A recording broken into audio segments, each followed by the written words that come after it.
Hello student, welcome back in Sanjeev sir online science classes.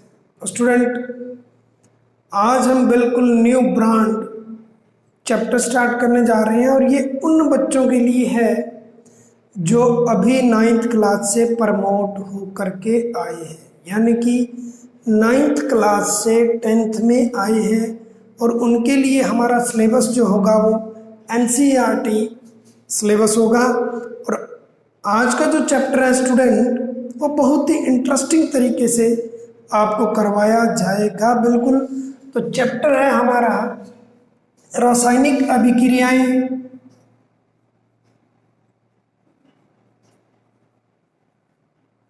रासायनिक अभिक्रियाएं एवं समीकरण, यानी कि कहें तो हम chemical equations, chemical reactions and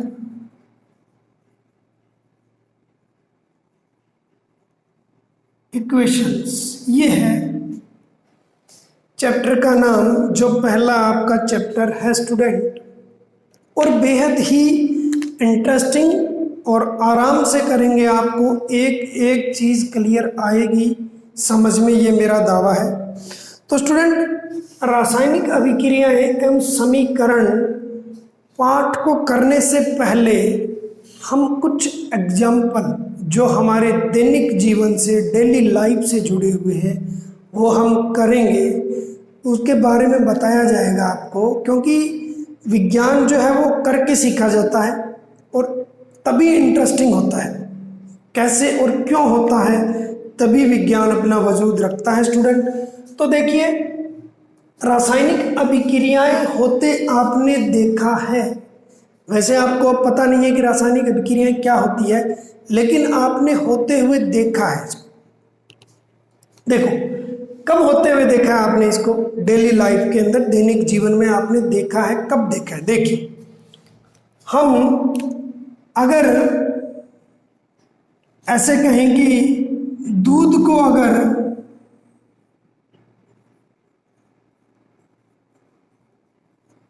कमरे के तापमान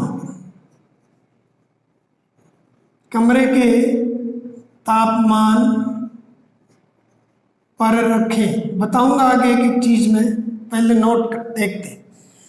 ये आपको दिया हुआ होगा बुक में, मैं जब कहूंगा नोट करना तभी नोट आपने करना है। देखिए, दूध को अगर हम कमरे के तापमान पर रखें तो क्या होगा, ये आपने देखा है। हम सांस लेते हैं, आपने देखा है। नंबर 3 देखो, हम भोजन पकाते हैं, आपने देखा है। नंबर 4, हम शरीर में भोजन का पाचन करते हैं,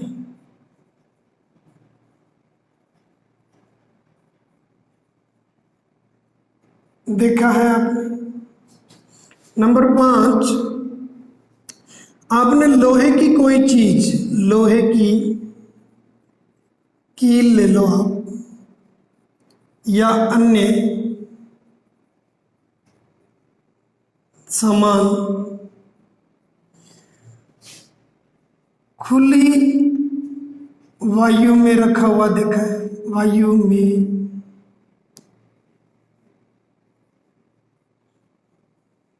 रखा हुआ देखा है। ये सारी चीजें आपने देखी हुई है। क्लियर हुआ? ये सारी चीजें आपने देखी हुई है। ये क्यों बता रहा हूं मैं आपको? जर्नल चीज है, इन्हीं से अपने आप आपको पता लगेगा कि रासायनिक अभिक्रियाएं क्या होती। दूध अगर कमरे के तापमान पर अगर हम स्टूडेंट रख देते हैं तो वो क्या हो जाएगा? क्या होगा? दूध फट जाएगा, खट्टा हो जाएगा। बदल जाएगा। सांस लेते हैं तो स्टूडेंट क्या होता है, ऑक्सीजन अंदर लेते हैं, वो उपापचय क्रियाओं या दूसरी क्रियाओं में भाग लेकर के कार्बन डाइऑक्साइड बन जाती है। भोजन को हम पचा लेते हैं, लेते भोजन कैसा है, अंदर पच जाता है, सॉरी पकाते हैं भोजन को, जब हम पकाते हैं तो उसमें भी बदलाव आता है। पाचन होता है, भोजन ग्रहण कैसा करते हैं, वो पच जाता है, उनसे अलग अलग चीजें बन जाती है अंदर। लोहे की कील को आपने देखा होगा, जब हम खुले में छोड़ देते हैं आर्द्र नमी या नमी वाली जगह पर जहां पानी लग जाता है और हवा या मिट्टी भी लगती है, तो उस पे आपने जंग लगते हुए जरूर देखा होगा। तो ये सारी चीजें स्टूडेंट होती है, ये क्यों होती है आपने देखा है, यही रासायनिक अभिक्रियाएं हैं, इनमें बदलाव होते हुए देखा है आपने। तो वो होता है स्टूडेंट परिवर्तन के कारण। क्लियर होगी बात। इन चीजों पे देखो, दोबारा रिमाइंड करा, दूध कमरे के तापमान पर रखेंगे या दूध का दही में बदल जाना देखा है। सांस लेते हैं, ऑक्सीजन लेते हैं हम, कार्बन डाइऑक्साइड बाहर निकाल देते हैं, बदल गई। भोजन पकाते हैं, होता भोजन कैसा है, पकता है तो उसमें बदलाव आ जाता है। शरीर में भोजन का पाचन, इसमें भी बदलाव आता है। लोहा होता है, कील या अन्य कोई भी सामान रख दो, लोहे का भार पड़ा है, तो जब पानी और मिट्टी उस पर कोई लगेगी तो उस पर जंग लग जाएगा, तो वो भी बदल गया, यानी कि लोहा नहीं रहता। ये स्टूडेंट किस कारण से होता है, ये होता है परिवर्तन के कारण। और आपने स्टूडेंट परिवर्तन के बारे में पिछली क्लास में किया भी था। ये सारा माजरा, ये सारा कुछ होता है, वो होता है चेंज के कारण। चेंज, परिवर्तन। अब परिवर्तन स्टूडेंट बताना पड़ेगा यहाँ आपको, पिछली कक्षा में किया हुआ आपने। परिवर्तन कितने प्रकार के होते हैं स्टूडेंट? परिवर्तन यानी कि चेंजेस जो होते हैं वो दो प्रकार के होते हैं। कौन कौन से, देखिए कौन कौन से होते हैं स्टूडेंट। नंबर एक भौतिक परिवर्तन। कौन सा होता है स्टूडेंट? भौतिक परिवर्तन, जिसको बोलते हैं हम फिजिकल चेंज। क्लियर हो गई। दूसरा होता है स्टूडेंट रासायनिक परिवर्तन। ध्यान से देखना, रासायनिक परिवर्तन बिल्कुल क्लियर हो जाएगा, यानी कि इसको बोलते हैं केमिकल चेंज। क्लियर होगी बात। परिवर्तन के कारण ही ये सारी कहानी बनती है, और परिवर्तन होते हैं भौतिक परिवर्तन और रासायनिक परिवर्तन। अब भौतिक परिवर्तन क्या होते हैं, रिमाइंड कराना जरूरी है, याद आना चाहिए, याद आएगा तभी आप इसको कर पाओगे। हालांकि भौतिक परिवर्तन का ज्यादा इसमें कुछ नहीं है, लेकिन करना पड़ेगा। भौतिक परिवर्तन क्या होता है कि जब कोई चीज बदलती है, एक पदार्थ है वो जब बदलता है तो वापस मूल पदार्थ प्राप्त किया जा सकता है, अगर हम जिस कारण के कारण वो बदल रहा है अगर उस कारण को हटा दें। सपोज करो, जैसे भौतिक परिवर्तन क्या होते हैं कि कोई नया पदार्थ नहीं बनता है, मान लो, यानी कि मैं यहां लिखूं कि अगर परिवर्तन का कारण हटा दें तो पुनः मूल पदार्थ प्राप्त हो जाता है, हो जाए, पूरा लिख देता हूं मैं। कैसे? भौतिक परिवर्तन केवल उसकी अवस्था, रंग, रूप बदलता है, रासायनिक गुण नहीं बदलते। वो आगे चलेंगे हम, रासायनिक गुण क्या होते हैं। देखो कैसे, कारण कैसे हटाते। मान लो देखो कि मैं यहां कहूं कि बर्फ है, बर्फ को आप ठंडा, बर्फ को आप गर्म करो तो वो किस में बदल जाएगी स्टूडेंट? जल में बदल जाएगी। क्लियर होगी बात? समझ में आई? बर्फ को अगर हम गर्म करें तो वो जल में बदल जाएगी। अगर हम गर्म करना, कारण क्या है? बर्फ जल में कब बदल रही है? कारण कौन सा है? ये कारण गर्म। अगर हम गर्म ना करें, उसको गर्म करना बंद कर दें, तो क्या होगा? जल जो है वो ठंडा होकर के ठंडा हो जाएगा ना, तो वापस किस में बदल जाएगा? वो बर्फ में बदल जाएगा। क्लियर होगी ना? जल किस में बदल जाएगा? बर्फ में। क्लियर होगी बात? समझ में आई? अगर अब हम जल है, जल को गर्म करें तो वो किस में बदल जाएगा? वाष्प, यानी कि भाप में बदल जाएगा। बदल जा, देखा हुआ है पानी उबलते हुए। अब अगर मैं कहूं कि गर्म करना बंद कर दे, गर्म करना बंद कर दे, मैंने लिखा है कारण को हटा दे।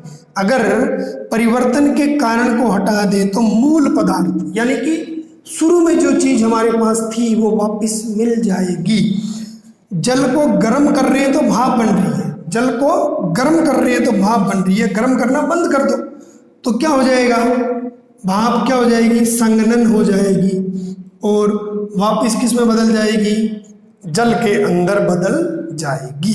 क्लियर होगी बात? यानी कि बर्फ से जल बन गया, जल से वापस बर्फ बन गया, तो हमें मूल चीज प्राप्त हो जाती है, पुरानी चीज हमें प्राप्त हो जाती है। वो होता है भौतिक परिवर्तन। क्लियर होगी बात? यानी जिसमें कोई नई चीज ना बने स्टूडेंट। अब आ जाता है मेन, अब देखो मेन रासायनिक परिवर्तन। और रासायनिक परिवर्तन से ही जुड़ा हुआ है हमारा रासायनिक अभिक्रिया, यानी कि वह परिवर्तन जिसमें अगर हम कारण को हटा लें तो भी पुरानी चीज नहीं मिलेगी, बदलेगी ही बदलेगी। जैसे लोहे को अगर हम पानी में रख दें और मिट्टी डाल दें, जंग लग जाएगी, तो क्या लोहे की कील वापस बन जाएगी? वैसे नहीं बनेगी। एग्जाम्पल देखो, एग्जाम्पल से बताता हूँ आपको, वेरी इजी एग्जाम्पल बताता हूँ मैं। देखो कि अगर कागज है आपके पास, देखिए इधर कागज, एक कागज ले लिया, कागज का टुकड़ा ले लिया, उसको आपने जला दिया। क्या कर दिया? जला दिया। कागज लिया, जला दिया, जलाना बंद कर दो, जल गया वो। अब उसको फूंक मारो तो क्या कागज वापस बन जाएगा? नहीं। कागज से क्या बन जाएगी स्टूडेंट? राख बन जाएगी। क्या बन जाएगी? राख। तो क्या कागज के गुण और राख के गुण समान हैं? बिल्कुल नहीं है। कागज के गुण और राख के गुण बिल्कुल अलग है।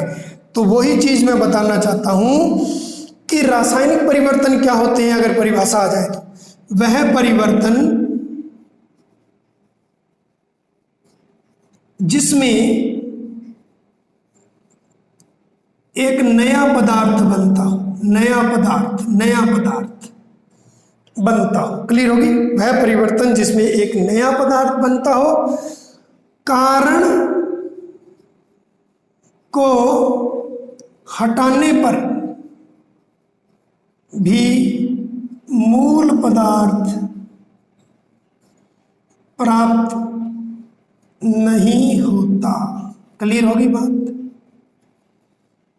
यानी कि उसकी केमिकल प्रॉपर्टीज, रासायनिक गुण बदल जाएंगे। पेट्रोल है गाड़ी के अंदर, आपके पेट्रोल डलाया है अपने मोटरसाइकिल के अंदर, चलाओगे उसको तो क्या पेट्रोल का धुआं जो निकलेगा, धुएं से आप वापस पेट्रोल बना लोगे? कभी नहीं बनेगा। तो वो होते हैं रासायनिक परिवर्तन।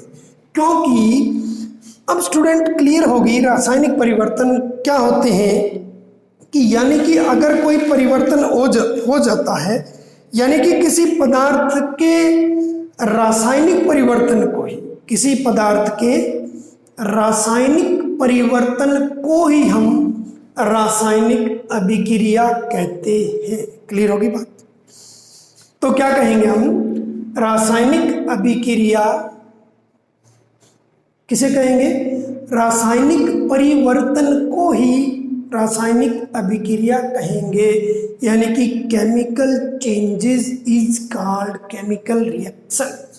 क्लियर होगी कि मान लो आपने कागज जलाया है, कागज जल गया, राख बन गई, राख से कागज बन जाएगा? नहीं बनेगा। तो इससे नया पदार्थ बन गया, नया पदार्थ। क्यों? कागज की जला है, ऑक्सीजन से क्रिया करके राख बन गई, यानी कि जला है, हवा लगी है तो वो राख में परिवर्तन हो गया। पेट्रोल जल गया, पेट्रोल जलने से क्या वापस पेट्रोल बना दोगे? नहीं बनेगा, यानी कि इसके रासायनिक गुण बदल गए।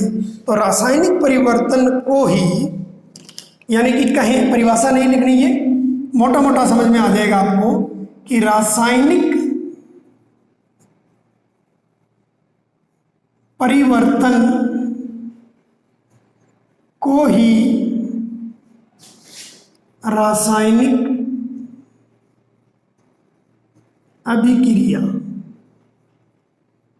कहते हैं। बड़ा है, समझ में आ जाए आप। अब स्टूडेंट, इससे काम चलेगा नहीं अगर आ जाए इसकी परिभाषा। क्या आ जाए? परिभाषा लिखनी हो इसकी, रासायनिक अभिक्रिया, रासायनिक अभिक्रिया यहां नोट करना है। रासायनिक अभिक्रिया यानी कि केमिकल रिएक्शन की डेफिनेशन आ जाए आपको, तो क्या कहो, क्या होता है डेफिनेशन? जब दो या दो से अधिक, लिखते रहो, मैं लिखाता हूं। जब दो या दो से अधिक पदार्थ अंतःक्रिया करके एक भिन्न गुण, भिन्न रासायनिक, लिखो भिन्न रासायनिक गुणधर्म वाला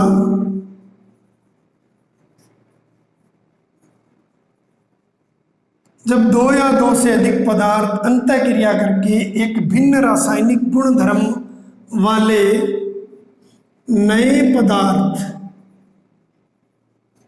का निर्माण करे तो इस अभिक्रिया को क्या कहोगे?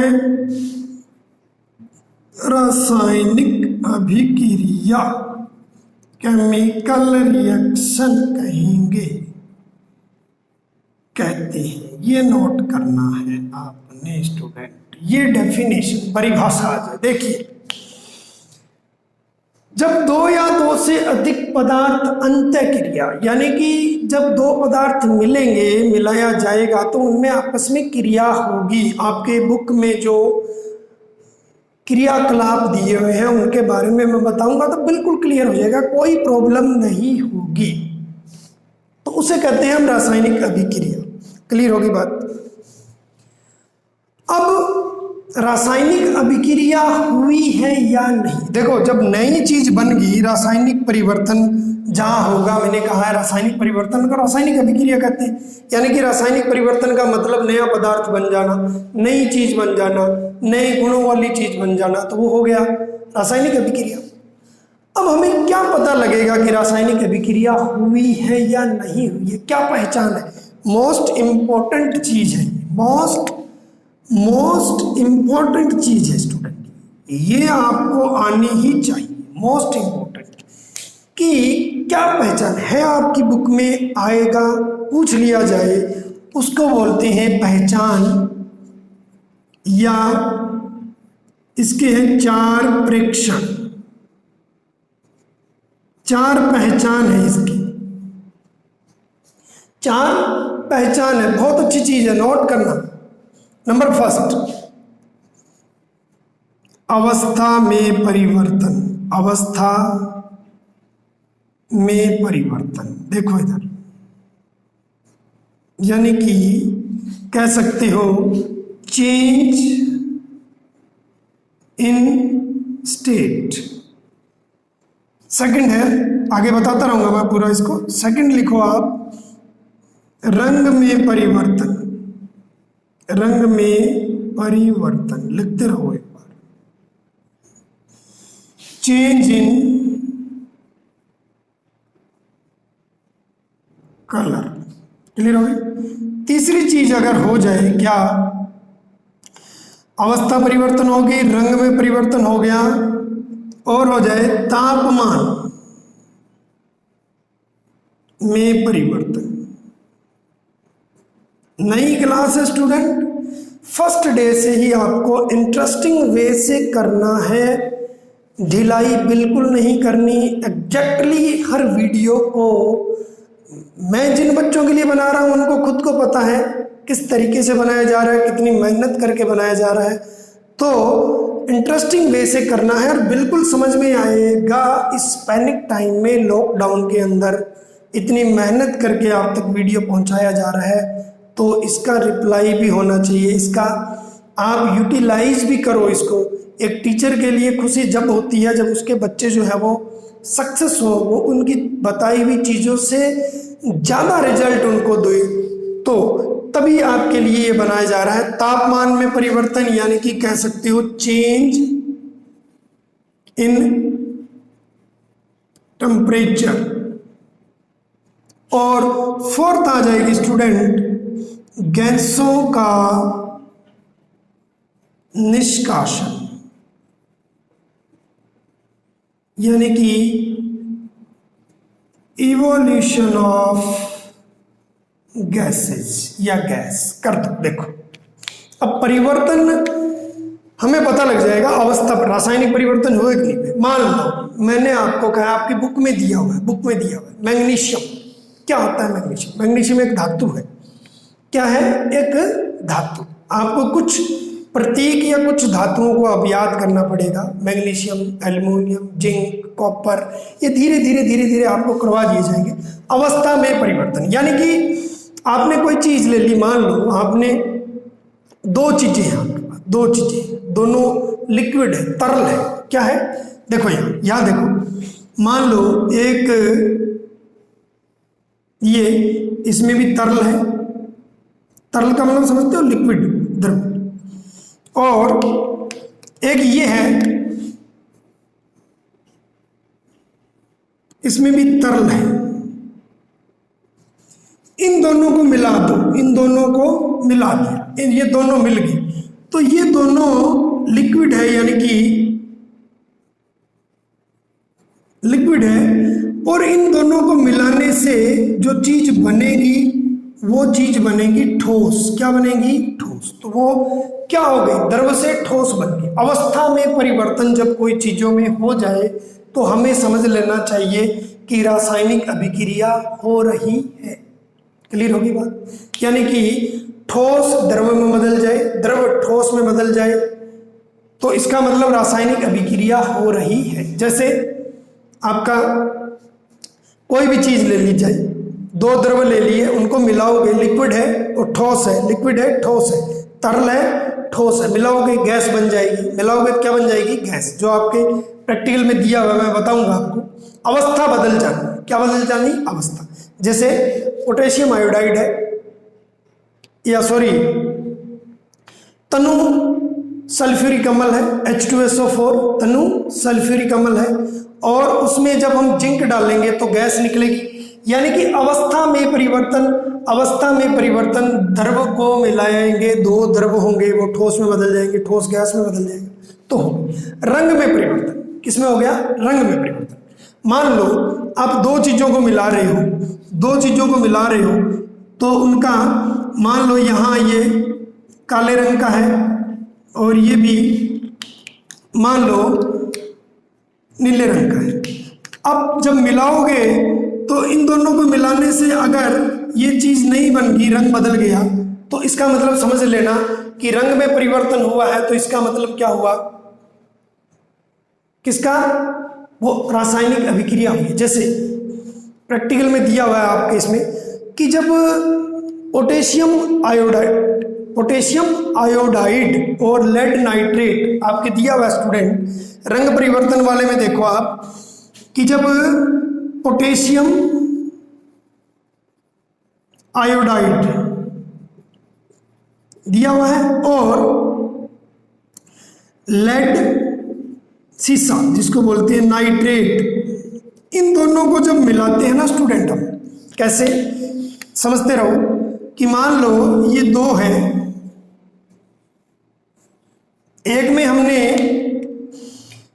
पोटेशियम आयोडाइड ले लिया, इसमें ले लिया पोटेशियम आयोडाइड, इसमें ले लिया लेड नाइट्रेट। इन दोनों को जब मिलाया है हमने, ये एक्वस होता है, जलीय विलयन होता है, और जब इनको मिलाएंगे तो जो चीज इन दोनों का विलयन आगे होगा वो पीले रंग का हो जाएगा। कैसा हो जाएगा? पीले रंग का। इसका मतलब हो गया कि रंग में परिवर्तन। अगर कहीं दो चीजों को मिलाते हैं और वो रंग बदल जाता है उनका, तो समझ लेना रासायनिक अभिक्रिया हुई है। क्लियर होगी बात? तापमान में परिवर्तन, मान लो कि कैसे समझाऊं मैं आपको तापमान में परिवर्तन। सपोज करो स्टूडेंट, हमने टेस्ट ट्यूब है, प्रयोगशाला, धीरे धीरे आपको प्रैक्टिकल भी करवाए जाएंगे, लॉकडाउन के कारण मटेरियल नहीं मिल रहा। तापमान में परिवर्तन कैसे होगा? मान लो हमने एक टेस्ट ट्यूब ले ली है, इसमें कोई चीज डाल दी, इसको हाथ लगाते हैं तो कभी तो हमें ये ठंडा लगे, ठंडा भी लग सकता है, या ये गर्म लगे, ठंडा लगे या गर्म लगे। मान लो ये एक परख नली है, इसके अंदर हमने चीज डाली है कोई, छूने पे इसको गर्म लगेगी, तो इसका मतलब रासायनिक अभिक्रिया हुई है। और गैसों का निष्कासन, मान लो वो दो चीज मिला रहे हैं हम और गैस निकल रही है, दो चीज मिला रहे हैं और गैस निकल रही है, तो इसका मतलब समझ लेना क्या हुआ है? रासायनिक अभिक्रिया हुई है। और आपके दिया हुआ है इसके अंदर, देखो कैसे दिया हुआ है, मैं बता देता हूं आपको। देखो कि एक कॉनिकल फ्लास्क ले लिया हमने, ये फ्लास्क लिया हुआ है, समझ लेना। देखो इसमें उसने कहा है कि तनु सल्फ्यूरिक अम्ल, तनु सल्फ्यूरिक अम्ल डाला है और जस्ता। यहां स्टूडेंट क्या लगाया हुआ है? यहां एक नली लगा दी और इसको हमने बंद कर दिया कारक से, ढक्कन से। कारक होता है एक ढक्कन, धीरे धीरे समझ में आने लग जाएगा स्टूडेंट इसको।